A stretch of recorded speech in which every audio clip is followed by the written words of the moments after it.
ನಮಸ್ಕಾರ ಪ್ರೇಕ್ಷಕರೇ, ನಾನು Narasimhakumar, CEO of Akshaya money management. ಇವತ್ತಿನ interesting topic budget impact on stock market. Budget announce ಆಗಿ 10 ದಿನ ಆಯಿತು, ಬಟ್ ಅದರ ಮೇಲೆ ಪ್ರಭಾವ ಹೆಂಗಿರ್ಬೋದು ಈ ಒಂದು ವರ್ಷ, let us see it.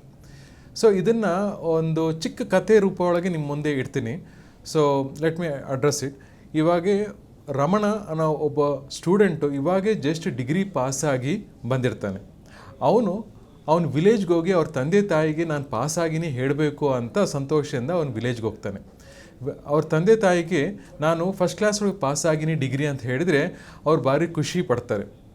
But ಇನ್ನೊಂದು ಕ್ವಶನ್ ಅವ್ರ ತಂದೆ ಕೇಳ್ತಾರೆ. ಅದಾದಮೇಲೆ ಆ ಖುಷಿ ಏನಿತ್ತಲ್ಲ ಅದು ಸಿರ್ಫ್ 10 ನಿಮಿಷಕ್ಕೆ ಮಾತ್ರ ಇತ್ತು.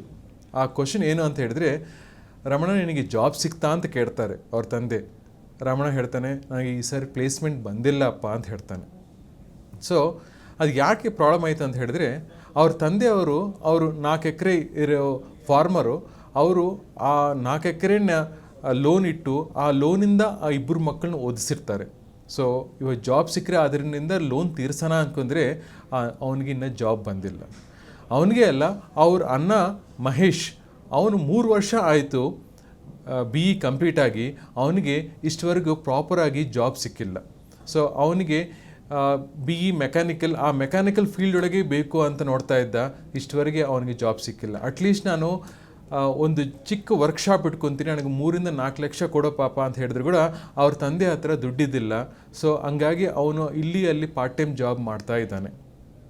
ಸೊ ಇವಾಗ ನಿಮ್ಮ ಮುಂದೆ 3 ಪ್ರಶ್ನೆ ಇದ್ದಾವೆ. ಒಂದು, ಆ ಫಾರ್ಮರ್ ಹೆಂಗೆ ಲೋನ್ ಕಟ್ತಾನೆ, ಹೆಂಗೆ ಆ ಫಾರ್ಮರ್ ದಿನಚಲ ಕೆಲಸ ಹೆಂಗೆ ಮಾಡ್ತಾನೋ. ಸೆಕೆಂಡ್, ಆ ರಮೇಶ್ ಡಿಗ್ರಿ ಏನೋ ಕಂಪ್ಲೀಟ್ ಆಯಿತು, ಬಟ್ ಜಾಬ್ ಯಾವಾಗ ಸಿಗ್ತದೋ ಗೊತ್ತಿಲ್ಲ. ಮೂರನೇದು, ಮಹೇಶ್, ಅವ್ನು 3 ವರ್ಷ ಆಯಿತು, ಇಷ್ಟವರೆಗೆ ಅವನಿಗೆ ಇಂಜಿನಿಯರಿಂಗ್ ಸೂಟಬಲ್ ಜಾಬ್ ಸಿಕ್ಕಿಲ್ಲ.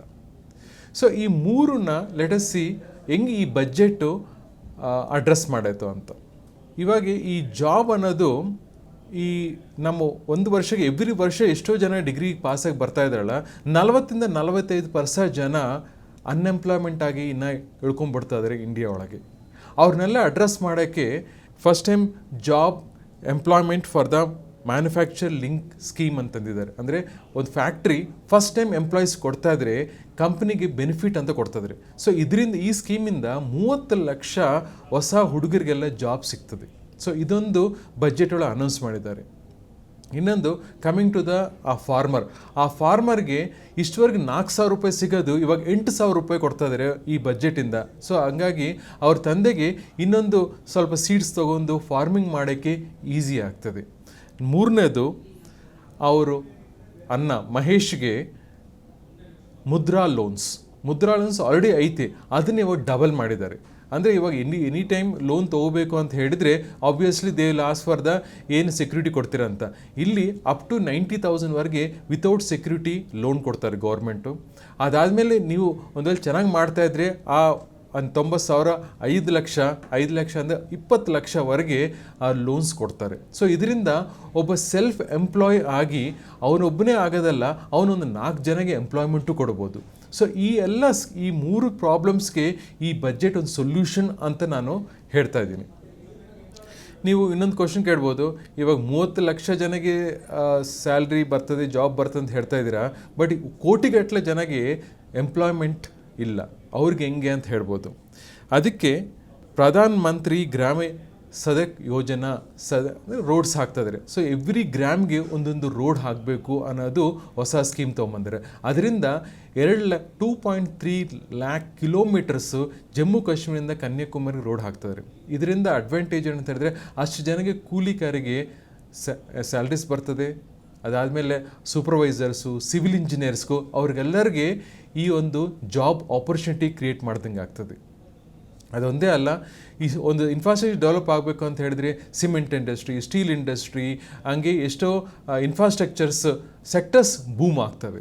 ಸೊ ಇವೆಲ್ಲ ನೀವು ನೋಡ್ತಾ ಇದ್ರೆ ಒಂದು ಎಕನಾಮಿಕ್ ಗ್ರೋ ಆಗೋಕ್ಕೆ ಏನೇನು ಬೇಕು ಎಲ್ಲ ಈ ಬಜೆಟ್ ಒಳಗೆ ಐತಿ. ಆಲ್ರೆಡಿ ಮಾತಾಡ್ದಂಗೆ ಈ ಟೇಬಲ್ ನೀವು ನೋಡಿದ್ರೆ ಅರ್ಥ ಆಗ್ತದೆ. Agriculture, employment, skill, human resource, manufacture services, urban development, energy securities, infrastructures, innovations and next generation. ಇವೆಲ್ಲ main 9 take away from this ಒಂದು ಬಜೆಟ್. ಸೊ ಇವೆಲ್ಲ ಮಾಡ್ತಾ ಇದ್ದರೆ ಗೌರ್ಮೆಂಟ್ಗೆ ದುಡ್ಡು ಆಟೋಮೆಟಿಕ್ ಬರ್ತಾ ಇರ್ತದೆ. ಒಂದು ಜಿ ಎಸ್ ಟಿ ನೀವು ನೋಡಿದ್ರೆ July month is the highest 1.82 lakh crores collection ಆಗೈತೆ. ಅದು ಡೈರೆಕ್ಟ್ ಟ್ಯಾಕ್ಸ್. ಅಂದರೆ ಇಂಡೈರೆಕ್ಟ್ ಟ್ಯಾಕ್ಸು ನಿಮ್ಗೆ ಗೊತ್ತಿರ್ಬೋದು, LTG 10% ಇಂದ 12.5%, SGST 15% ಇಂದ 20% ಮಾಡಿದರೆ ಇದೆಲ್ಲ ದುಡ್ಡು ಒಂದು ಗೌರ್ಮೆಂಟ್ ಸಿಗ್ತಾ ಇದ್ರೆ government is willing to spend on the capital goods ಮಾಡಿದರೆ ಎಷ್ಟೋ ಜನಗೆ ಎಂಪ್ಲಾಯ್ಮೆಂಟು ಮಾಡ್ದಂಗೆ ಆಗ್ತದೆ, ಹಂಗೆ ಎಕನಾಮಿನೂ ಗ್ರೋ ಆಗ್ತದೆ. ಸೊ ಇದರಿಂದ ನಾನು ಹೇಳ್ಕೊಟ್ಟದ್ದು ಏನಂತ ಹೇಳಿದರೆ, next 1 year market up and down ಇದ್ದೇ ಇರ್ತದೆ. ಯಾಕಂದರೆ ಔಟ್ಸೈಡಿಂದ ವಾರ್ ಇರ್ಬೋದು, ಇಲ್ಲ ಅಂತ ಹೇಳಿದರೆ ಬೇರೆ ಕಂಟ್ರಿ ಎಕನಾಮಿಕ್ ಚೆನ್ನಾಗಿರೋದು, ಬಟ್ ನಮ್ಮ India fundamentals are very strong. So you can invest for a long period, next 5 to 6 years equity markets will be better place ಅಂತ ನಾನು ಹೇಳ್ತೀನಿ. So coming to the interesting topic, every month ಹೇಳ್ದಂಗೆ sectors. ಈ ಸಾರಿ sectors 2 new sectors ನಮ್ಮ watch list ಒಳಗೆ ಬಂದೈತೆ. ಆ ಸೆಕ್ಟರ್ಸು ಎಜುಕೇಷನ್. ಒಂದು ಎಜುಕೇಷನ್ 21% ರಿಟರ್ನ್ಸ್ ಕೊಟ್ಟೈತೆ, ಅಗ್ನೆಸ್ಟ್ ಮಾರ್ಕೆಟ್ 3%. ಹಂಗೆ ಕಂಪ್ಯೂಟರ್ ಎಜುಕೇಷನ್ 18% ರಿಟರ್ನ್ಸ್ ಕೊಟ್ಟೈತೆ. ಮತ್ತು ಅದಾದಮೇಲೆ ನಮ್ಮ old sectors shipping, building, crude, power infrastructure, electronic and ಇನ್ನೊಂದು ಬಂದುಬಿಟ್ಟು ಏರ್ ಟ್ರಾನ್ಸ್ಪೋರ್ಟ್ ಸರ್ವಿಸಸ್. ಇವು ಹೊಸ ಸೆಕ್ಟರ್ಸು ಈ month extraordinary performs than the bench mark ಕೊಟ್ಟೈತಿ. ಸೊ ಇದರೊಳಗೆ ಯಾರಿಗಾದರೂ ಇಂಟ್ರೆಸ್ಟ್ ಇದ್ದರೆ ಯಾವ ಎಜುಕೇಷನ್ ಒಂದು ಬಗ್ಗೆ ಹೇಳಬೇಕಂತ ಹೇಳಿದ್ರೆ, ಎಜುಕೇಷನ್ ವಿಲ್ ಬಿ ಸೀಸನಲ್. ಇವಾಗ ಎಕ್ಸಾಮ್ಸ್ ಎಲ್ಲ ಆಗಿ ಅಂದರೆ ಹೊಸ ಸ್ಕೂಲ್ ಸ್ಟಾರ್ಟ್ ಆಗ್ತದಲ್ಲ, ಅವಾಗ ಒಂದು ಕ್ವಾರ್ಟರ್ ಚೆನ್ನಾಗಿ ಹೋಗ್ತದೆ. ಅದಾದಮೇಲೆ again it will be like A cyclic. So ಇದ್ರ ಬಗ್ಗೆ ನಿಮ್ಗೆ ಇಂಟ್ರೆಸ್ಟ್ ಇದ್ದರೆ ಇವೆಲ್ಲ ನಾನು ಸ್ಕ್ರೀನ್ ಮೇಲೆ ತೋರಿಸ್ತಾ ಇರೋ ಎಜುಕೇಷನ್ ಸ್ಟಾಕ್ಸ್ ಮೇಲೆ ನೀವು ಸ್ಟಡಿ ಮಾಡ್ಬೋದು.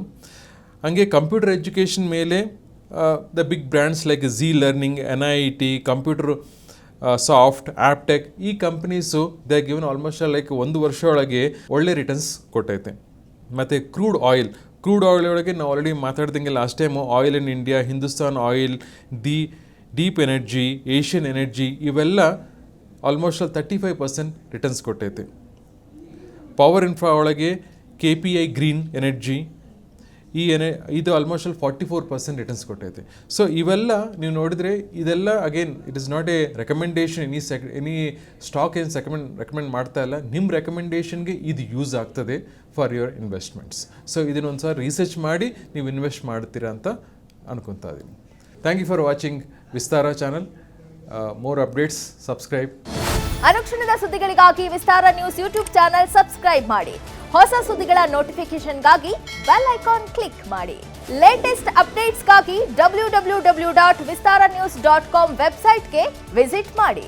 ಅಂಗೈಯಲ್ಲೇ ಜಗತ್ತಿನ ಸುದ್ದಿ ತಿಳಿಯಲು Vistara news Kannada app download ಮಾಡಿ.